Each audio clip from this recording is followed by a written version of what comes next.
Daddy. Ugh, that's horrifying. And so is Oren. You should not be friends with him. So, after...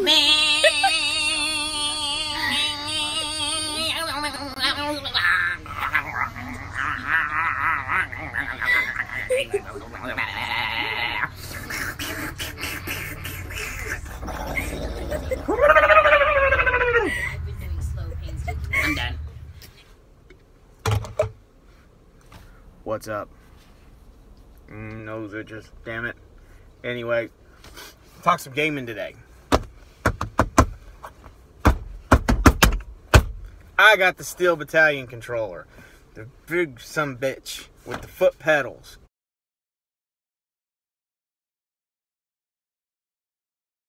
For the original Xbox, it's got one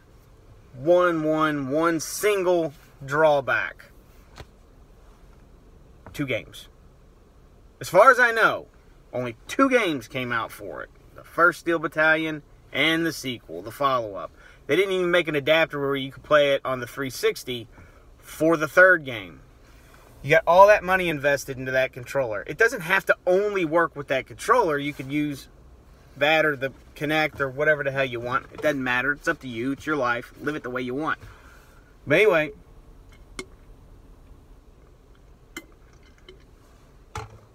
this controller is not cheap. It is awesome, but it is not cheap at all. It's expensive as hell. And I had buyer's remorse after I bought it. My wife actually is the one who talked me into it because she's a saint. She's a saint, in case she ever sees this. And then I agonized over buying it, and finally she goes, well, it looks cool. You should get it. I know you'd love it. Anyway, so pulled the trigger, got here a week later, and I played it. But you know what? As supportive as she was, that asshole, my dad and my kids, after I got it and played it for a little bit, they made fun of me for like a half hour because I armor-alled it. I wanted it to look like the helicopters I remembered in the Marines. I thought it was cool. I didn't know I was going to get a bunch of shit for it. But it doesn't matter. I had fun. I had a lot of fun. And actually, if it was 2 players and I put the money together, I'd get a second one so we could do versus or teams and just destroy everything. That's how the song goes. If you're a Hatebreed fan, which I hope you are, because I am. Anyway, this thing's bitching. Everybody should have one. I wish it wasn't a limited run item. But it was. What can you do?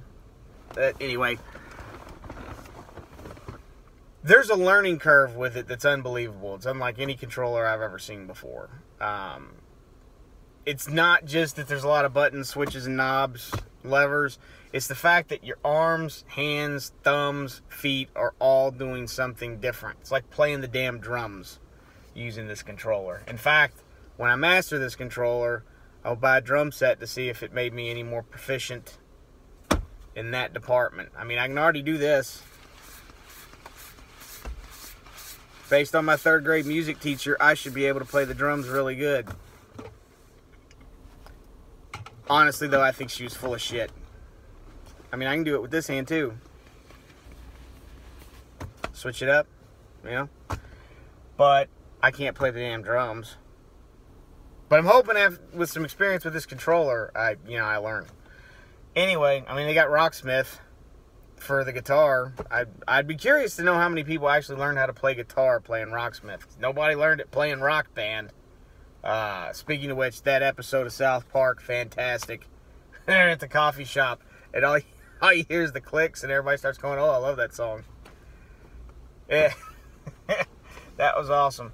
But anyway, yeah, if you can afford it, if you can rent it, if you can borrow it, get this controller. This controller is amazing.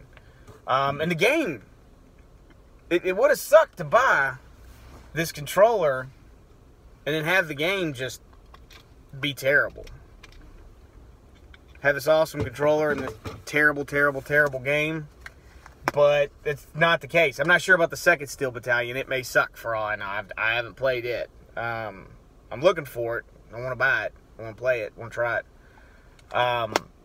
But I'm also told, I'm a bad person to ask because I'm not much of a PC person. I don't know a lot about computers. I know enough to get in trouble. I thought I was learning pretty good when Windows 7 was top of the crop. But, you know, they did what they always do. They had a perfect product and they decided to just get rid of it because they're assholes looking for money. Greedy bitches. Anyway, supposedly, there's a way to hook up this Steel Battalion controller to a PC and play PC games beyond Steel Battalion 1 and 2 that works pretty efficiently. A bunch of people on Reddit and a few other places, what is it, the Xbox Gamer Club, whatever, on Facebook. Apparently there's a huge following, and with this Kai, X-Link Kai, I think it's called, you can do the Steel Battalion online and actually play other people online. But I haven't networked my Xbox yet, so I don't know. This is all speculation. But anyway, this is a must-have for anybody that can swing it. It's a must-have. For anybody that can't swing it, if you come through Indiana and you're interested, you're welcome to come to my house and play the damn thing. It's awesome. It's a little intimidating at first because you're looking at this thing and you're like, oh, friggin' buttons.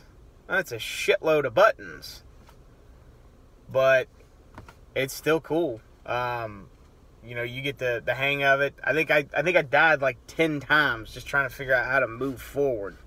And it was something to do with I had to take my hand off of this stick, hit the throttle and the pedal and the clutch at the same time. I'm not sure about the clutch, though, to be honest with you, because it worked, but I don't know if that had anything to do with it. It may not be a clutch. It could be something else. That brings me to another thing that's a little irritating about it. I can't find a single solitary instruction manual anywhere that would help with the configurations and the buttons and what this does this and this does this.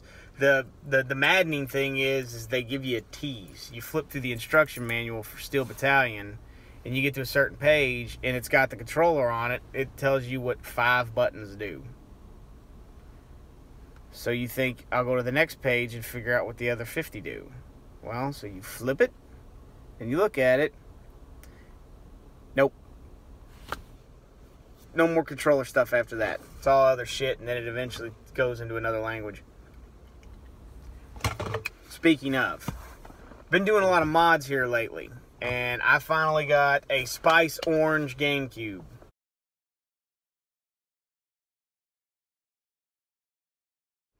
Always wanted one. I thought they were like hideous looking, but you can't get them here, which makes the appeal to me even higher, even though they're ugly.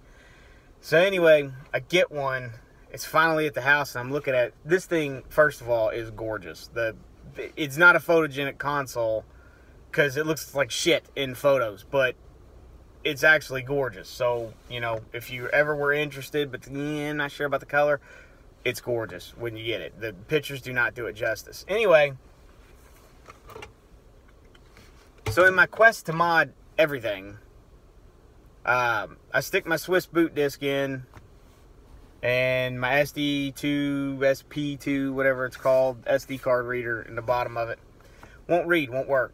Well, it turns out to change the language on a GameCube, you just got to bridge 2 pads on one of the PCBs, which is awesome because it's simple. If you can solder and you're okay taking about 100 screws out, because the GameCube is a lot of crap in a tiny little box.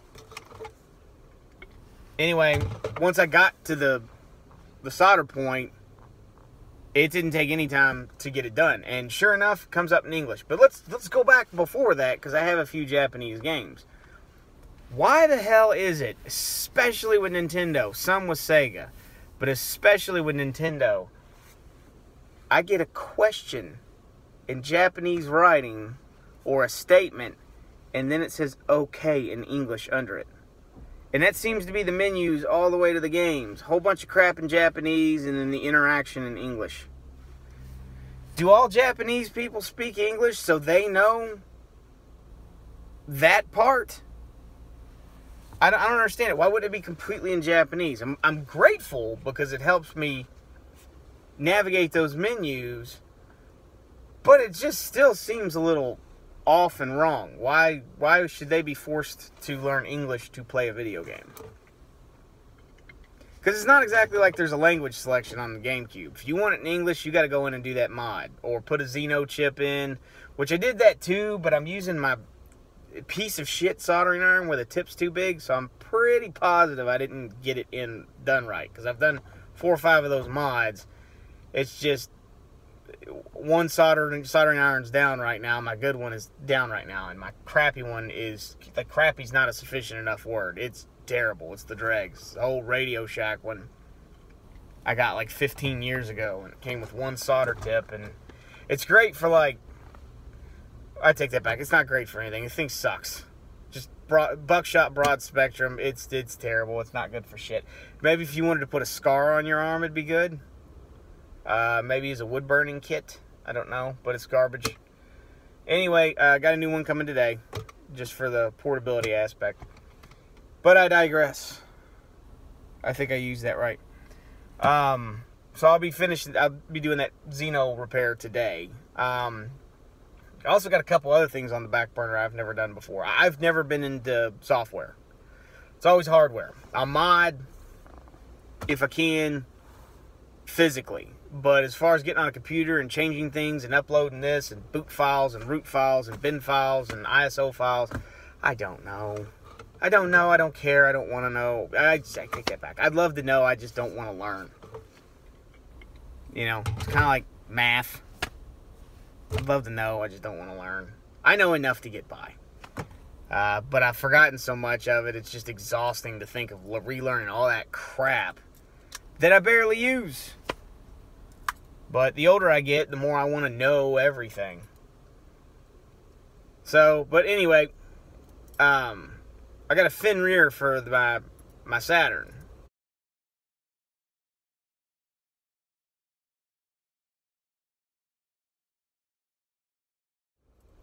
And I followed the instructions. I downloaded Rufus to format the SD card. It says it was successful. And when I check it, it says it's FAT32, 256 gigs. I know the installation of the fin rear was done correctly because I have done many of those for people. It's just I don't do the SD card part. I refuse. I'll buy one and put it in there if that adds to the desire to buy from me.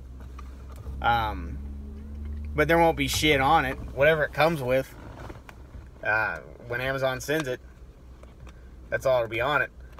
But anyway, and I've never had any complaints, so I know I'm doing them right. In fact, people rave. But anyway, I got that fin rear. I downloaded the software for it, firmware, whatever you want to call it. Probably software. I don't know. Whatever it takes to load it from the SD card that you have to download. I got that. I downloaded the files, and I converted them with some Thin 7 converter. I put the SD card in there. I don't get shit. I'm not sure what to do. But I've been messing with that today as well. I'm a little annoyed about that. And it's a Japanese Saturn II. And I have not region modded it beyond getting a pseudo Saturn cart. Which makes me wonder, how the hell do people add stuff to these cartridges? What do you need to do? What component do I need to hook that to my computer to add stuff to it? I don't actually want to do it, but I'd love to know how. As I'm going through with this GameCube, I'm learning that because I bought another GameCube and it doesn't have the serial port number 2 on the bottom of it, which is just unbearably annoying because I can't put an SD card reader in it. So I'm doing some research and I find out you can buy a memory card with an SD card reader and play from there. So if anybody sees this and has done that, please comment whether or not it's a bigger pain in the ass than it's worth or whatever. I would love to know because I would really like to mod this thing, but if you're gonna mod it and you can't do anything but play discs, there's really no incentive for me to mod it because it's time that I'm not gonna get paid for. But anyway, the retro gaming community has been like super supportive of all this stuff I'm talking about. Like I post something with a question and I get a dozen answers. But what I don't understand is what's with the arguments, folks? You know, if somebody gets on there and says, I've done this, these are the pictures of it working, this is a way you can perform this to mod this console, why do I get some other schmuck on there who's, no it's not and you're an idiot, that doesn't work? Well, he's got pictures and video. You're disputing indisputable evidence. And not only that, those people are always people who don't put evidence. It's they no it's not, doesn't work, you're an idiot. No evidence. How is that possible? How does that even make sense? But anyway, they have been super supportive, and I would recommend to anybody who's like into gaming and doesn't want to pay an arm and a leg to get stuff done, definitely reach out to the community. Hell, if you get a hold of me, I'm happy to help you with the stuff I do know. I know quite a bit, but there's still quite a bit of stuff I don't know. It's there's always something new coming out. When I looked up Intellivision RCA jacks, there's like 5 different boards that all work different. A couple of them work the same. One's better than the other, but I mean, how the hell are you supposed to know? Everybody that sells these things says theirs is the best, but whose is? The only way to know is that somebody who's got some experience. And that's the one issue I have right now is I'm constantly learning, which is cool, but I also sell this stuff. And when I sell you something, I want to make sure that it's good enough that I would want it, and I would want to buy it from me. You know, people like me, we live and die by word of mouth. So a bad review is enough to torpedo business for a while, because it's not exactly like every person. There's 50 cars in front of me right now, and maybe one person will be into gaming enough to want something modified. So, you know, it's not exactly like people beating down the door. So you've got to do your best to research it and actually give somebody a good product. And not only that, even if that wasn't the threat, even if you had people beating down your door, you should still want to take care of other people and, you know, not be a dick. That's a problem right now. I got a video on here on why I hate Walmart, and they're dicks. That's why. And it's really not okay. Give me your money so I can screw you over badly, harshly, terribly, without touching you softly. Not okay. Not okay. But beyond that, weekend's coming up. Tomorrow's Thursday. Day after's Friday. It's weekend. And it will be larceny bourbon time.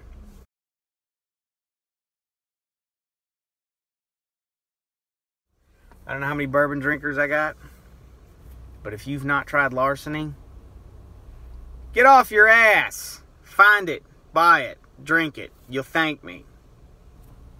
Not you Scotch people. You guys are nuts. Something wrong with that.